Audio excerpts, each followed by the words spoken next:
In this video, I'm going to show you how to enable or disable autocorrect flag repeated words in Microsoft Word, and it only takes a few seconds once you know where to look. This is a really useful setting if Word is marking repeated words while you're writing, or if you want to turn that warning back on so you can catch accidental duplicate words and keep your document cleaner and more professional. If this tutorial helps you, don't forget to hit like and subscribe for more quick Microsoft Word tips and tutorials.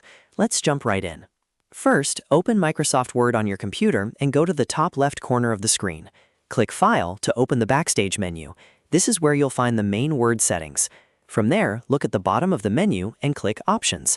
That will open the Word Options window, which is where you can change how Word behaves for spelling, grammar, and other proofing tools.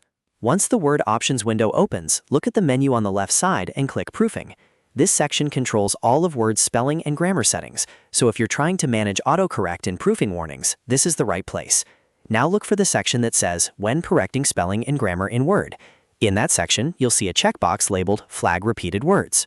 If you want Word to warn you when it detects repeated words, make sure that box is checked.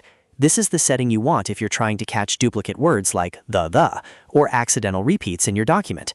On the other hand, if Word is flagging repeated words and you find that it's distracting or unnecessary for the type of document you're writing, simply uncheck the box to disable it. This instantly turns off the warning for repeated words. After you've made your choice, click OK at the bottom of the window to save the changes. Once you do that, Word will apply your new proofing preference right away. If you enabled the option, repeated words will now be flagged as you type or review your document. If you disable it, those repeated word warnings will no longer appear. That's really all there is to it. Just go to File, then Options, then Proofing, and use the Flag Repeated Words checkbox to turn the feature on or off, depending on what you need. It's a simple adjustment, but it can make a big difference in how you write and review documents in Microsoft Word. If this video was helpful, please give it a thumbs up and subscribe to the channel for more step-by-step software tutorials just like this. Thanks for watching, and I'll see you in the next one.